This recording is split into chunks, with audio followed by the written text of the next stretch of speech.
Welcome to the SDA Housing Podcast, brought to you by NDIS Property Australia. Before starting this episode, we need to provide a general disclaimer. Information contained in this podcast is general in nature only. It does not take into account the objectives, financial situation, or needs of any particular person. You need to consider your financial situation and needs before making any decisions based on the information in this podcast. And you should consider seeking independent and professional advice for your personal circumstances. All right, let's begin. Good afternoon. It's Heather here for the SDA Housing Podcast, which is a show that explains, highlights, guides, and brings awareness about all things specialist disability accommodation in the ever-changing NDIS world. This show is brought to you by NDIS Property Australia, and today we are very fortunate to have with us in our little studio here, Lorraine Hollett. Lorraine has been with us for nearly 3 months now, and she's been so busy on the ground that this is the first time we've managed to actually corral her into a time frame to sitting down with us for this podcast. So we're very, very fortunate to have Lorraine here. I will be asking Lorraine lots of questions about her background because she's got a very, very colourful and diverse background. And I will let her talk through all of those things because I'm sure you'll find that as interesting as I have. So first of all, Lorraine has come to us from a very, very similar NDIS environment. And so I would ask, maybe as a starting point, how does Lorraine see the difference between where you were before and where you are now? Excellent. Well, first off, thank you so much, Heather, for having me. I really appreciate it. And you're right, I hit the ground running when I got here. So this is really the first time we've been able to have a bit of a chat. So I appreciate having me on the podcast today. So yes, I've been here almost 3 months now. So I'm still in the probation period. So I better behave myself and say some nice things. I think the latest day about NDIS Property Australia, but it has been a great journey so far. But you're right, I came, before coming to NDIS Property Australia, I worked for a similar organisation for just over 2 years in a real estate company that specialised in selling SDA House and Land packages, mainly here in southeast Queensland. And they, as I said, just specialised in house and land. I actually started off there not wanting to be in sales. I was mainly in an admin role, managing the office and the affairs. But I was always hearing about NDIS, SDA, and listening to the other sales staff talking about it. So I really started to do a deep dive into exactly what it was all about. Like a lot of people on this podcast, they probably heard about it, but they don't really know a lot about it. So I made it my mission to read everything I could and find out. And then eventually I went to the boss and said I'd love to get involved in the sales side as well, because I could see that, yes, there was a demand for SDA homes, and I wanted to be a part of being able to find a solution for people, people with a disability who were struggling to find, their forever homes. So after 2 years, I decided to have a bit of a break, and I was actually going to start my own business, working from home, basically as a virtual assistant, touching on this space. And as luck would have it, I had a phone call from Ming, the director here, to come in and have a chat. Cut a long story short, he offered me a job. It was too good to refuse. So I said yes, and I've been here since January of this year. I believe he actually hired you on the spot, from what I hear. Yes, he did put me on the spot, literally. Yes. And I said, yes, look, I'm pretty keen to start with you, but let me have a think about it over the Christmas period. Obviously did, my due diligence and research, and I was particularly impressed with the knowledge that this company has put together in such a short period of time, not the least of which are these podcasts. I, listened to them whenever I was out on my walks with my earphones in, and the information in these podcasts was astounding, and that so many people, from developers, builders, participants, SDA providers, everyone was all willing to share their knowledge, collaborate, work together, because as you said in the intro, this is an ever-changing area. And if we all work together, we've all got the same goal, and that's to make people with their disabilities' lives, much better and give them the choice and control that this whole NDIS was created for. So yes, it's been an interesting 2.5 months, but I think the main difference is that where I was before, we were limited to a small stock list. Here, that's another thing that amazed me apart from the podcast was the stock list was so varied and it was Australia-wide. And that NDIS Property Australia worked with so many builders and developers. They come to us asking if we can collaborate and work with them, get their message out, share their packages, and in all areas, not just one category, but the whole 4 categories. Another thing that I think is very valid because investors want choice as well. They want to be able to choose from either, a small apartment villa right up to 3 or 4 bedroom high physical support home. So certainly lots of choice there. And, the stock list is growing constantly. So one of the first things I do in the morning is just see what new stock has hit our stock list, check the emails, and there's always new stock coming in. Today we've got some new stock in Perth, the other day in Melbourne. And I'm from Adelaide originally, South Australia. So I've got a bit of a soft spot for South Australia. We've got some really good stock there as well. So if I was to look at your story and I was to drop in halfway through your story, it would lead me to reading about your real estate journey. So I'm interested to know if you're working in an office where you're in an admin role and you've got a real estate background, what did that feel like knowing that you've got all that knowledge base? And was that something that drew you into this SDA space, like having that prior real estate experience, working in an environment where obviously you're hearing all the lingo of that diverse world, and then thinking, do you want to dip your toe back into the world of real estate? And what was it that drew you into SDA? Because it is such a diverse world. What was the little trigger that said, yes, I want to do that? Well, certainly my real estate background has set me in good stead for this new NDIS journey that I find myself on. So I started in real estate in Adelaide, as I said, my hometown, working there as a normal, residential real estate sales person. So I cut my teeth for a few years in Adelaide. My partner and I then moved up to Queensland. I thought I would take a break from real estate for a while and dabbled my toe in other businesses, did a bit of retail as well, did some businesses working from home. But yeah, real estate drew me back again, and I went back into real estate and was offered this other job specialising in NDIS. So what I like about this is it is a niche space.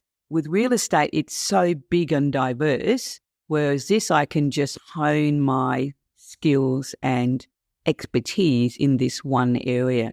And it is such a good area. It makes a social impact. Literally can save people's lives in a lot of respects. So it's great that I'm still in real estate as well. And yes, there's a lot of, real estate lingo that we use a lot, but it is a niche area, NDIS, and it's always growing. There's lots of information that's coming through all the time.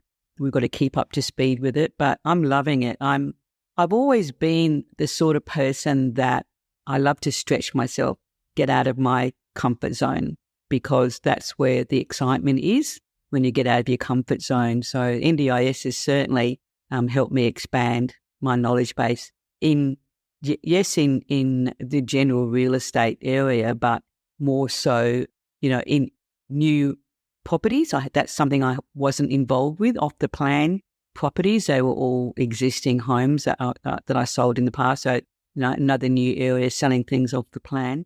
Yeah, so it's exciting. It's always changing. There's, talking to different people every day from all over Australia, whether they are seasoned investors or, getting into the investment space for the first time. Actually had a gentleman on the phone this morning in Adelaide, as it happens, and his accountant mentioned, that he was, earning a lot of money. He'd been working hard and time to invest, and he suggested that he look at SDA property. So the word is out there. Yeah. So Was that suggestion because of the gains, financial gains, or was there a little bit of social responsibility in there as well? Do you think it was a blend? I think it was both. Yeah, definitely. Look, I mean, we all know that investors at the end of the day, they have to make money. We get that. But what a great investment that they're doing both. It's has a great social outcome as well as being a good investment for their life down the track. And this particular businessman it'll be his first investment, already talking about possibly doing 2 or 3 down the track. Then you've got those investors that are sort of getting closer to retirement age and looking at their super, which is probably not so super, and looking at other ways that they can, ensure a good passive income throughout their retirement years. And yeah, I think this is, right up the top of the list. I don't know of any other investments, property investments that offer this sort of, yields, the fantastic yields that NDIS property does attract. And yes, that's primarily why we get a lot of phone calls, is because, they're attracted by the high yields, but a lot of them are very conscious that it's helping people as well, for sure. Before we delve deeper into all things SDA, can I please take you way back? Because not too far back. I'm not that old, remember, Heather? No one in this room is old. In fact, we're all just slightly over 50. That's it. You've got it. But I did notice that you said that you started in media. You started, as she says in the first line of her bio, Lorraine casually mentions that she started her career running her own newspaper in the Northern Territory and then moved to South Australia and ended up working for News Limited. So in that one very, very short paragraph, I'm sure there is an entire story in there. So I would love you to expand on that period. Okay, yeah. Certainly, it was an interesting period of my life. Moving from Adelaide to Tennant Creek, I was actually offered a job there working in insurance. And while I was there, I was asked if I would help set up a weekly newspaper. Now, bearing in mind, this is in the middle of the Northern Territory, and that certainly had a lot of challenges just in the location. But I got on board and helped with the running of the newspaper, which was a community endeavour at that stage.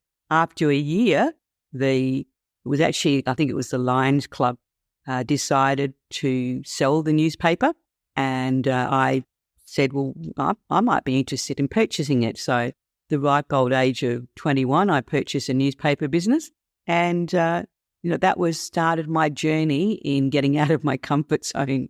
Yeah, but it was an interesting journey. Absolutely. Yes. I think that was a start. Yes, you can go down the safe road in life and in work and business, but it's not for me. I like to stretch myself and expand. So, yes, that was the start of my media career. After 10 years in the Territory, I moved back to Adelaide, sold that business, and I'm very proud to say it's still running. Now it's all digital, of course. Yes. Yeah, we didn't have the internet in those days. It was all done by hand. Yep.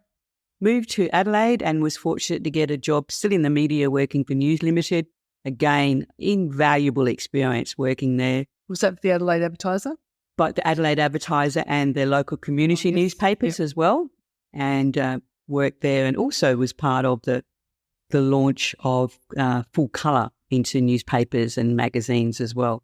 After that, I had I wanted a change of direction and ended up in working for hospitality for almost about 10 years as well, and marketing, looking after half a dozen hotels. Again, after another 10 years of doing that, working 7 days a week, 24 hours a day, it felt like I was ready for a change. And I've always been interested in real estate, far back as I can remember, and had the opportunity to get my real estate certificate. And did quite a few years in real estate working in Adelaide before I moved up here to Queensland. So a little bit about my background. It's been interesting journey. It's an amazing body of knowledge, an amazing wealth to bring to us, which I think is so important. As someone that's just stepped over the 50-year milestone myself, I find that when we can collaborate, there's so many people in this office that have this diverse background that are all looking to work towards the common goal of more choice and control for people in the NDIS. And as you said with the podcast, it's the collaboration and the generosity of people giving their time that are sat in this room, or Min or Debbie have gone out to interview people in their workspace, being so generous about their body of knowledge rather than holding it in. And so that's one of the things that most impressed me when I came to work here. And I've now been here for 15, 16 months, and the time has gone so quickly because, as you know, every day is different and it's such a dynamic world. So we've gone from Tennant Creek in the Northern Territory and we've leapt forward to this day in March 2024. I would like to talk a little bit more about the SDA categories. So interesting how we're moving forward and we're thinking about how we can, like you said, buy off the plan, build houses that suit the categories rather than modifying after the fact. So there's got to be a benefit in house and land packages and all the benefits that come with that. You know, things that I look at plans, so extra parking, wider parking, wheelchair accessibility, outdoor areas, things that should be assumed for people to have in a house, but they're not assumed. And so this is gradually, little bit by little bit, we're changing things. So I was just wondering what your opinion is on that. Well, Heather, first of all, I agree with you. The team that Min and Debbie have got together working here, they are from a great diverse background.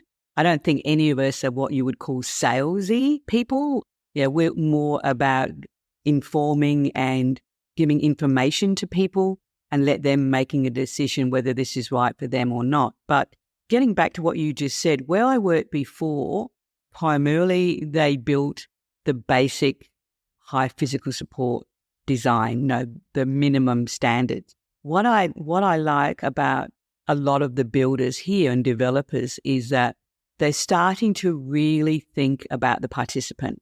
And what I mean by that is that I've noticed that a lot of packages include two breakout areas, maybe a media room and a separate living room, maybe always a lovely alfresco area, maybe a separate outside area as well. So, furniture packages, making the place, as beautiful as possible for the participant, not institutionalized at all. They don't want that. Nobody wants that. So I noticed that builders and developers and us, of course, are steering down that road of making these homes beautiful for the participants, inside and out, and offering things like solar panels, keep the electricity bills down, beautiful alfresco areas, wider hallways, as you said, lots of space for people to enjoy, living there. So, and I think that's a road that we should all continue in. And, at the end of the day, the participant has the total choice. And if you've got 2 or 3 houses in an area, I guess that they're going to pick the one that's got all of what I've just mentioned, not the bare basic home. All the bells and whistles. Absolutely. Yes. And they deserve it. They do deserve it. I'm thinking I can't even imagine what it must be like if you move from an institution, a group home, to having your own house, sharing with 1 or 2 other people, of like-minded people, having your own space, having your own room, having your own breakout area. It must just be the most amazing experience I can imagine. Can I tell you a little story? I've often helped out in disability expos, manning the stand. And in one of the expos that I worked in, I got to talk to a lot of participants. And there was one gentleman telling me his story of how he was stuck in a nursing home for quite a while, and he was desperate to get out and ended up living with a friend in the friend's garage. And my heart went out to him, and he said it was terrible living there, but it was marginally better than living in a nursing home. But then he, through his support coordinator, found a SDA home not far from where his family and friends and where he grew up. And he said it literally changed his life. he now has his own home, and they do, this is their forever home in a lot of cases. And so it was lovely to hear his story, and I've heard many similar stories. You often hear people say, oh, but it's costing the government money. It's not. It's saving them money. It's saving them a lot of money by investing, and that's why the government have made the funding for participants so attractive, is to encourage investors to build more of these homes so that, people are not stuck in nursing homes or in hospitals or group homes. Oh, the thought of living in a group home, 3 or 4 other people, is just not right mentally, as well from a mental point of view. Yeah, so I could tell you lots of stories, but it really, that's why I like doing those expos, because you do meet all sorts of people and you hear real stories, and that all helps me when I'm talking to investors, giving them those real stories that I've had. And surely from an investor point of view, having someone that thinks of that house as their forever home means that you're not constantly churning over new tenants. So someone moves in and they love it. They're highly unlikely to want to move out 3 years' time and look for something else if they're completely contented. So there is a degree of consistency, reliability for the investor as well, not having to look for new tenants. There's no cost involved in that. So I can see that as another win. Absolutely. And look, this is not like a normal residential investment. There's a lot less maintenance issues to start with, because these are all brand new homes. High quality build as well. Yeah, beautifully high quality, very spacious. And, let's face it, these participants are highly unlikely to have, big parties and do damage. And most of them, I would imagine, don't smoke. So there's highly, very low, if any, maintenance issues. And yeah, it is their forever home. They don't have the luxury like we do of saying, look, don't really like this area. I might move to another state, or I might travel for a couple of years, or, start saving for a deposit on their own home. They don't have that luxury. So generally, when they do find their SDA home in an area that they like and it fits, their purpose, it is their forever home. So it's up to us to help them on this journey. And that's, the other thing that I do like doing is I've always in any endeavour that I've done, it's been a genuine desire to help people. And, I've always been of the mantra that, act as if you do what you do makes a difference, because it does, 100%. So that's my philosophy. Everything I do, I'm hoping that it will help somebody along the line. And I think that is a wonderful way to wrap up our conversation today. And Lorraine, I really appreciate you spending this time. And I know that time is very, very valuable in this office and in your life. So please, everyone, listen to this podcast, listen to Lorraine's story. And if you've got any questions, comments, let us know. Drop us a line at the SDA podcast. And lovely to have this chat today, Lorraine. Lovely. Thanks, Heather. We hope you enjoyed this episode. Please make sure you are subscribed and following us so you can keep in the loop with all of our upcoming episodes. We would really appreciate it if you could leave us a 5-star rating, a written review, and to share this podcast with those that could benefit. Until next time, catch you on the next episode.